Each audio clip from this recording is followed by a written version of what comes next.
Hi everyone, it's Carolyn from True Crime Chat with Mommy Ramblings, and I'm here to tell you about the 20th anniversary of the Justice for Victims law.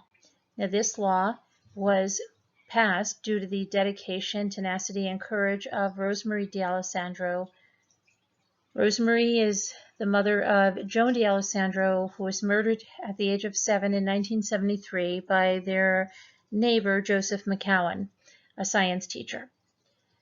This is just one of 5 laws that Rosemarie has worked tirelessly to have passed, and that works for victims and their families to get justice.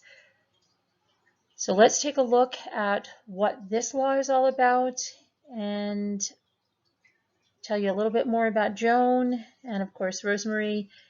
So let's see what this is all about. On Holy Thursday in 1973, in Hillsdale, New Jersey, 7-year-old Joan D'Alessandro hurried out the door of her house after saying goodbye to her mother, Rosemarie, with a couple of boxes of Girl Scout cookies in her hand. She was excited. She had just seen their neighbor pull in, and she wanted to deliver the last boxes of Girl Scout cookies. Joan and her sister Marie had been out earlier, delivered all of the other boxes. Now, this was a time when kids played freely in their neighborhoods safely. But Joan never returned home that day. 3 days later, on Easter Sunday, Joan's small body was found at Harriman State Park in New York. She had been assaulted and murdered by their neighbor, Joseph McGowan, a high school chemistry teacher who lived just 3 houses away with his mother and grandmother. Joan's mother, Rosemarie, could have rolled up in a ball and stayed there. She did not. She instead made a choice to be Joan's voice, and what a voice she is. Today marks the 20th anniversary of the Justice for Victims law. The Justice for Victims law was signed November 17, 2000 by Governor Donald D. Francesco, the acting governor at the time, at the Hillsdale Borough Hall. The law eliminated the statute of limitations for civil actions to be brought against criminals who commit murder, manslaughter, or aggravated manslaughter. It was developed and advocated by Rosemarie D'Alessandro, and it took her 18 months to get the legislation passed. Rosemarie was able to sue Joan's killer with the law, and a $750,000 judgment was awarded, but by that time, Joseph McGowan had spent all of his inheritance on lawyers trying to get out of prison.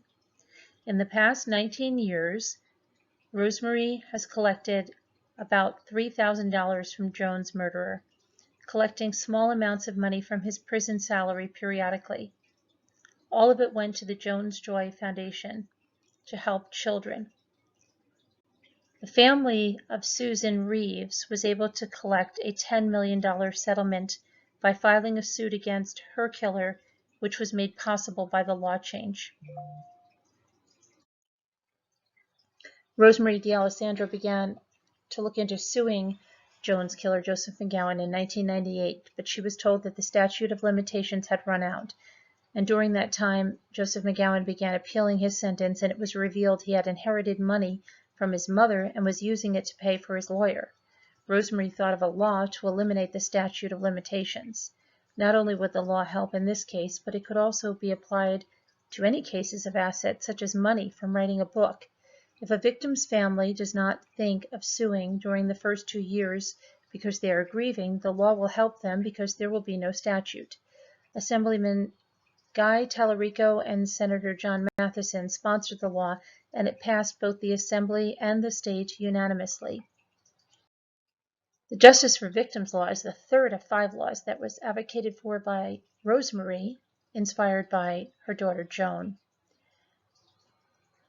Joseph McGowan was given a life term in prison, but in 1993 he became eligible for parole, and Rosemarie was told she had to fight to keep him in.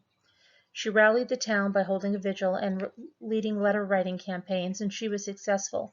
In order to save other victims' families from this process, she thought of Joan's law to guarantee life in prison for anyone who molests and murders a child. Joan's killer will still be eligible for parole in about 5 years. I'm so proud to call Rosemarie D'Alessandro my friend. She is quite an inspiration to the families of murder victims all over, suffering unbelievable tragedy and turning things around to be a voice for their murdered child, and then to have laws passed on behalf of them to help victims' families all over.